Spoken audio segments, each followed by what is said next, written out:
दोस्तों, बहुत समय पहले की बात है। सुदूर दक्षिण में किसी प्रतापी राजा का राज्य था। राजा के 3 पुत्र थे। एक दिन राजा के मन में आया कि पुत्रों को कुछ ऐसी शिक्षा दी जाए कि समय आने पर वो राजकाज संभाल सकें। इसी विचार के साथ राजा ने सभी पुत्रों को दरबार में बुलाया और बोला, पुत्रों,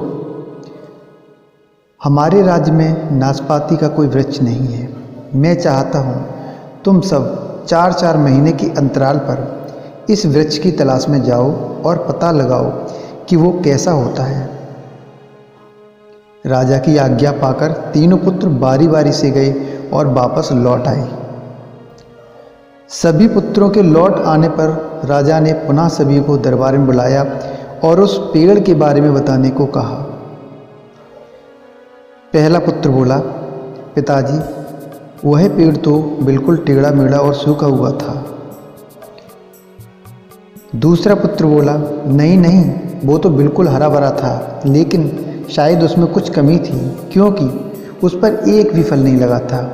अब तीसरा पुत्र बोला, भैया, लगता है आप भी कोई गलत पेड़ देखा है, क्योंकि मैंने सचमुच नाशपाती का पेड़ देखा। वो बहुत ही शानदार था और फलों से लदा पड़ा था।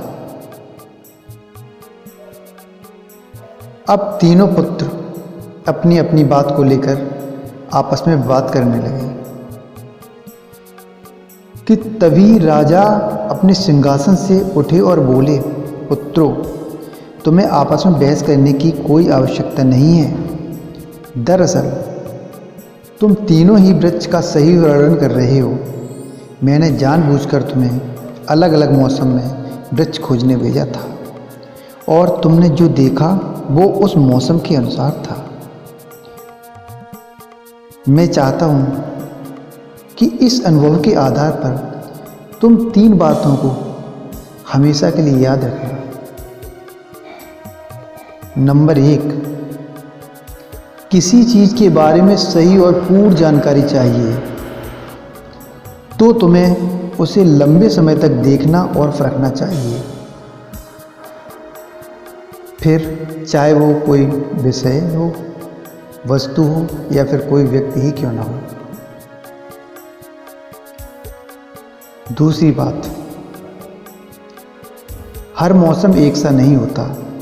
जिस प्रकार वृक्ष मौसम के अनुसार सूखता, हरा भरा या फलों से लदा रहता है, उसी प्रकार मनुष्य के जीवन में भी उतार चढ़ाव आते रहते हैं। अतः अगर तुम कभी भी बुरे दौर से गुजर रहे हो तो अपनी हिम्मत और धैर्य बनाए रखो, समय अवश्य बदलता है। और तीसरी बात जो है वो अपनी बात को ही सही मानकर उस पर अड़े मत रहो। अपना दिमाग खोलो और दूसरे के विचारों को भी जानो। यह संसार ज्ञान से भरा पड़ा है। चाह कर भी तुम अकेले सारा ज्ञान अर्जित नहीं कर सकते। इसलिए भ्रम की स्थिति में किसी ज्ञानी व्यक्ति से सलाह लेने में संकोच मत करो। दोस्तों, अगर यह वीडियो आपको अच्छी लगी हो तो कृपया वीडियो को लाइक करें और चैनल को सब्सक्राइब करें, और कुछ बोलना हो तो कमेंट बॉक्स में लिखें। तब तक के लिए धन्यवाद। मिलते हैं अगली वीडियो में एक नए टॉपिक के साथ।